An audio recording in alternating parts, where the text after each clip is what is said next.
नमस्कार, मैं अक्षय जागीरदार और आपका स्वागत करता हूं। आप देख रहे हैं सकलम, एक ऐसा मंच जहां हम समाज, सहकार, नेतृत्व और विकास से जुड़े प्रेरणादायी विचार आप तक पहुंचाते हैं।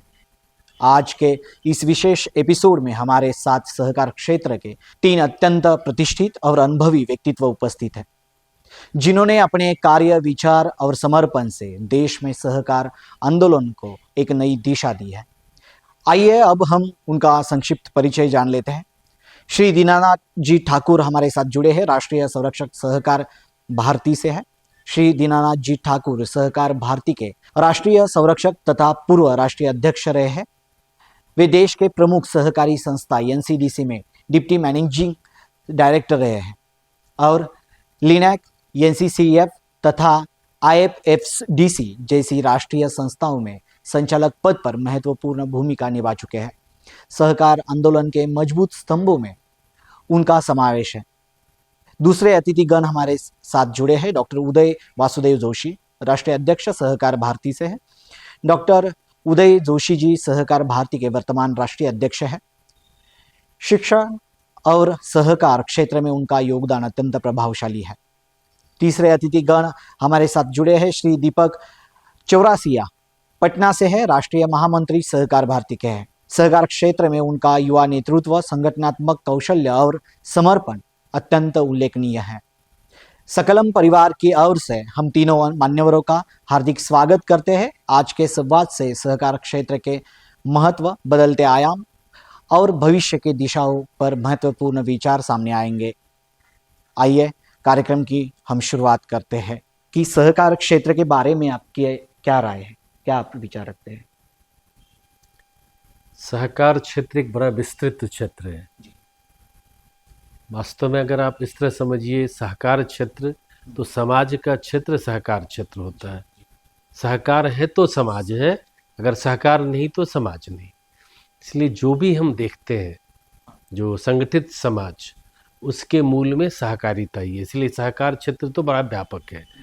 तो इसके लेकिन आम जन इसका अर्थ से निकालते हैं, लेकिन अर्थ है तो सामर्थ्य जरूरी नहीं हो ही जाए, लेकिन अगर सामर्थ्य है तो अर्थ हो ही जाएगा। और ये सामर्थ्य का निर्माण सहकारिता करती है, जिससे आदमी अर्थोपार्जन भी करता है, जीवन भी चलाता है, लाइफ की क्वालिटी भी अच्छी होती है। इसलिए ये बड़ा व्यापक है। सहकार क्षेत्र बड़ा व्यापक क्षेत्र है, इसके हर क्षेत्र में अपने प्रभाव है। हाल ही में सहकार मंत्रालय की स्थापना हुई है। सहकार मंत्रालय की स्थापना के बाद सहकार क्षेत्र में क्या बदलाव आए?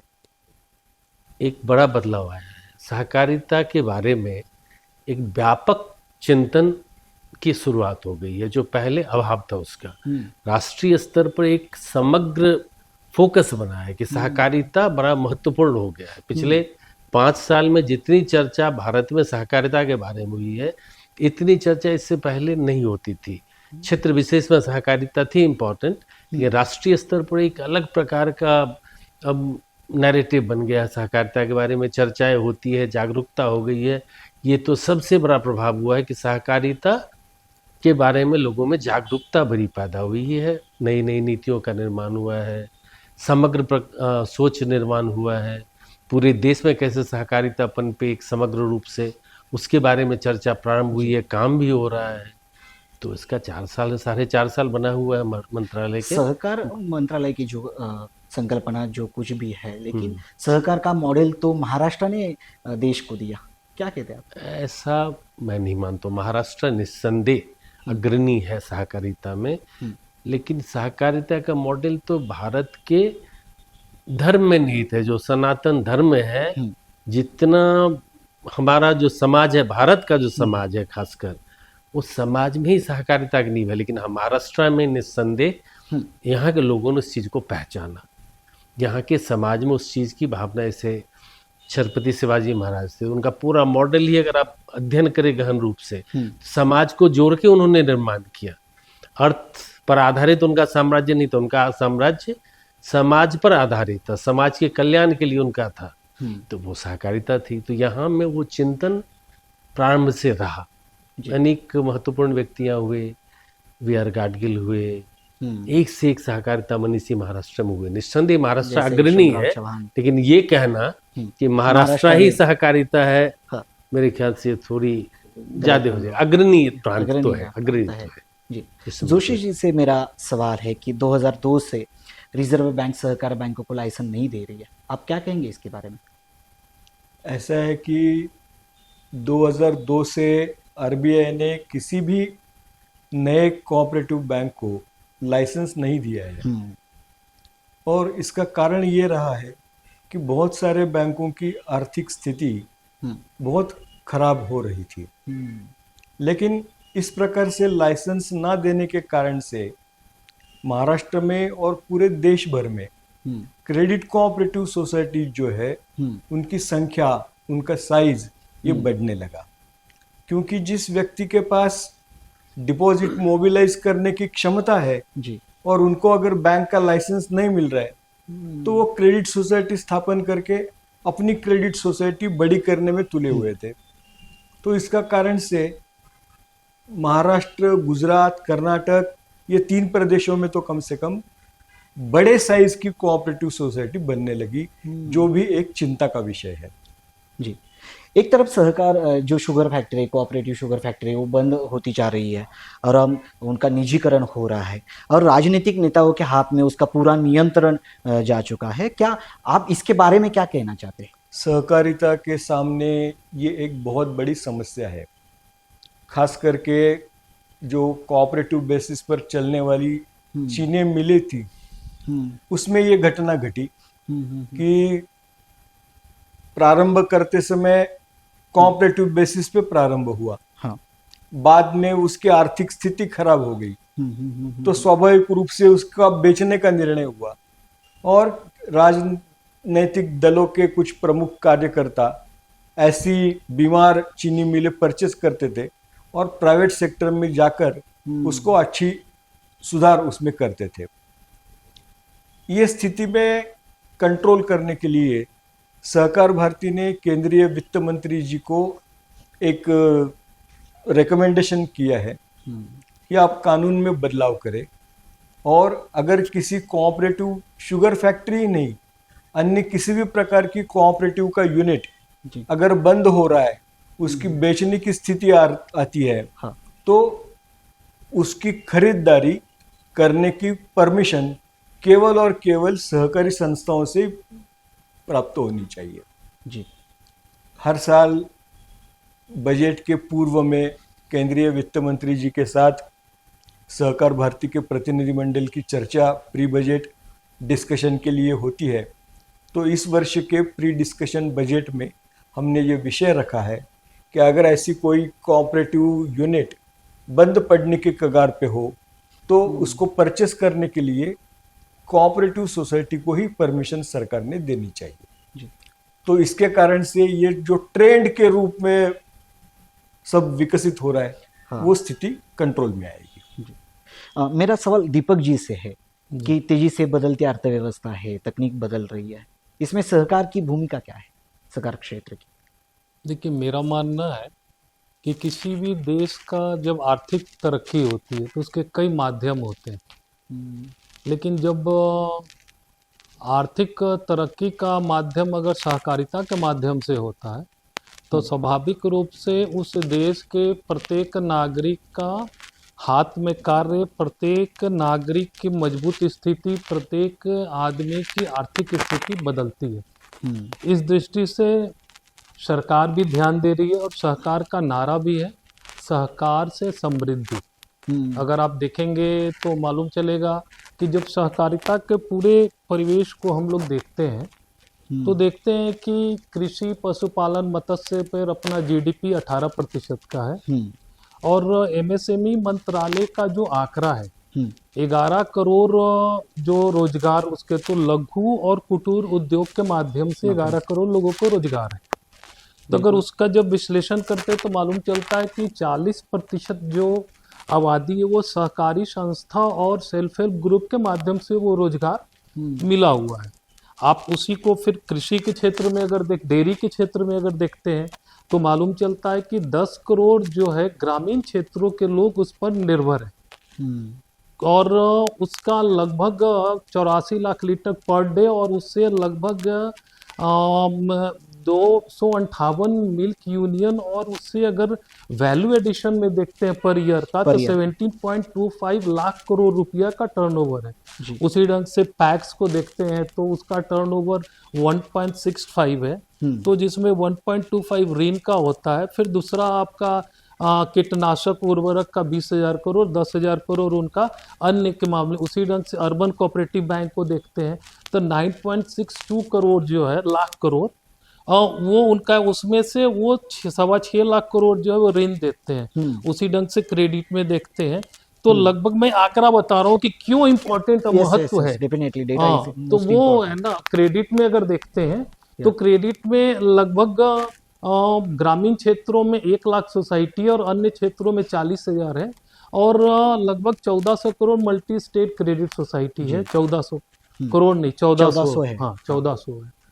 तो अगर उसका देखते हैं तो लगभग जमा पूंजी जो है 4.2 लाख करोड़ है, और 4 लाख करोड़ जो है वो ऋण के रूप में।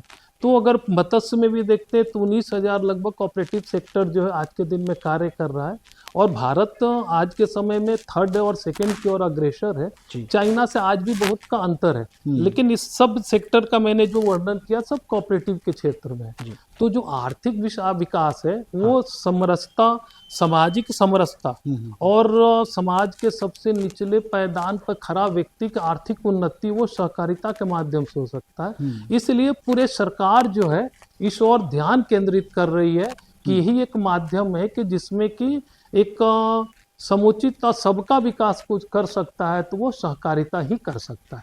मैं उसी बात पर आने वाला हूँ कि देश के लिए सहकार क्षेत्र क्यों महत्वपूर्ण है और कैसे। नहीं, ये तो इसी के बारे में तो मैंने पूरे डिटेल्स बताया आपको। आप जो आंकड़े बता रहे हैं पूरी हाँ, तरह हाँ, से, हाँ। उससे कैसे बदलाव ला सकते हैं देश में। नहीं, जी जोशी, बात करें। कि सहकारिता ये हमारी सांस्कृतिक धरोहर है, जी। और सहकारिता के भावना से ही हमारा समाज का संगठन हुआ है। तो सहकारिता का विषय और सहकारिता का स्पिरिट अपने देश में नया नहीं है। अभी उसको केवल सहकारिता के कानून में कुछ तब्दील किया गया है, और इसके कारण से अपने जीवन के हर एक क्षेत्र में सहकारी संस्थाओं का महत्व बहुत बड़ा है। दूसरा ऐसा है कि अपने देश की जनसंख्या दिन ब दिन बढ़ती जा रही है, तो ऐसे बढ़ते हुए जनसंख्या को रोजगार के अवसर देने की भी सुप्त क्षमता ये कोऑपरेटिव सेक्टर में सबसे अधिक है। और किसानों की आय अगर हमको दुगनी करनी है तो सहकारिता के माध्यम से ही यह संभव है। इसलिए देश का सस्टेनेबल विकास करना है, स्थायी आर्थिक विकास करना है, तो सहकारिता एकमात्र संसाधन आज हमारे सामने उपलब्ध है, और इसलिए सहकारी संस्थाओं का महत्व हमारे समाज में, हमारे देश में स्थायी आर्थिक विकास के लिए बहुत महत्वपूर्ण है। आप एक तरफ विकास की बात कर रहे हैं, लेकिन सहकार क्षेत्र में जो कुछ बढ़ता भ्रष्टाचार है उसके लिए कौन जिम्मेदार है। ऐसा है, मैं भ्रष्टाचार का तो समर्थन नहीं करूंगा, लेकिन आर्थिक अनियमितता ये लगभग समाज के सभी क्षेत्रों में चल रही है। या बैंकों का भी हम विचार करेंगे तो राष्ट्रीयकृत बैंक और प्राइवेट सेक्टर बैंक में भी ये बहुत छोटे प्रमाण में क्यों ना हो, लेकिन चलता है। सहकारिता का क्षेत्र ही अलग है। सहकारिता एक जन आंदोलन है, और सहकारिता में जन समर्थन उस प्रकार के सहकारी संस्था को सबसे ज्यादा होता है। तो कोई भी छोटा मोटा हादसा अगर हो गया तो उसके ऊपर चर्चा अधिक होती है, और उसमें से मार्ग प्रशस्त करके जो भी कुछ गलतियां हुई है उसको सुधार करके आगे चलने के लिए कुछ विशेष मशीनरी आज दुर्भाग्य से सहकारी क्षेत्र में नहीं है।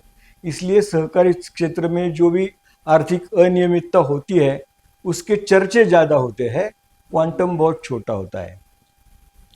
लेकिन इसके कंट्रोल के लिए अच्छा गवर्नेंस अपने देश में होना चाहिए।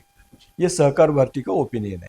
मैं एक बात पूछने वाला हूँ जोशी साहब से कि क्या राजनेताओं को जो सहकारी संस्थाओं के चुनाव लड़ने पर प्रतिबंध लगाना चाहिए?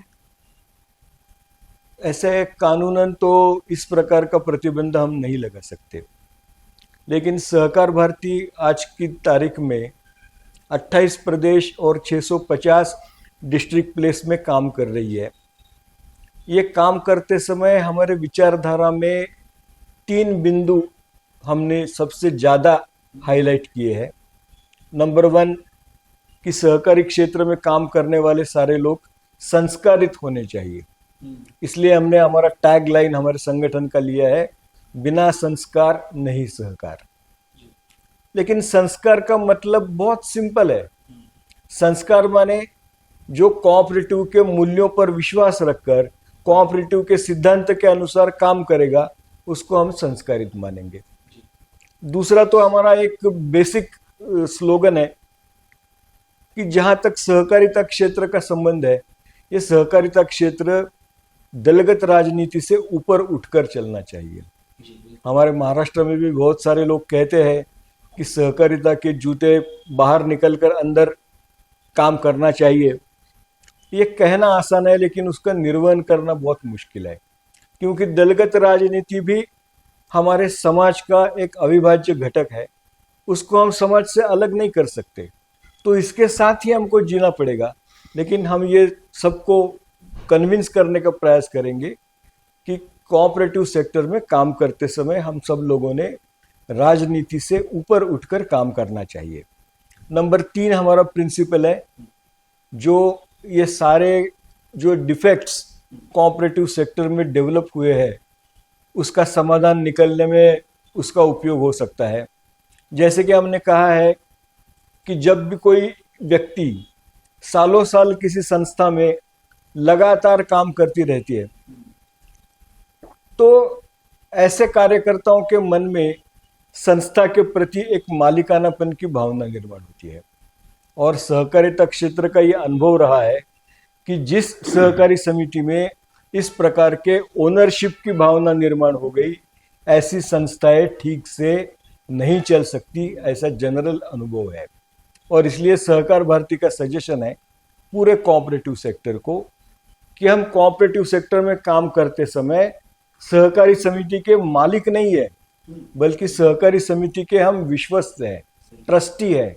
इस ट्रस्टी के रूप में अगर हम काम करेंगे तो मुझे ऐसा लगता है कि जो सो कॉल्ड डिफेक्ट्स ये सहकारिता के सिस्टम में समाज को दिखाई देते हैं, उसमें बहुत कमी आएगी।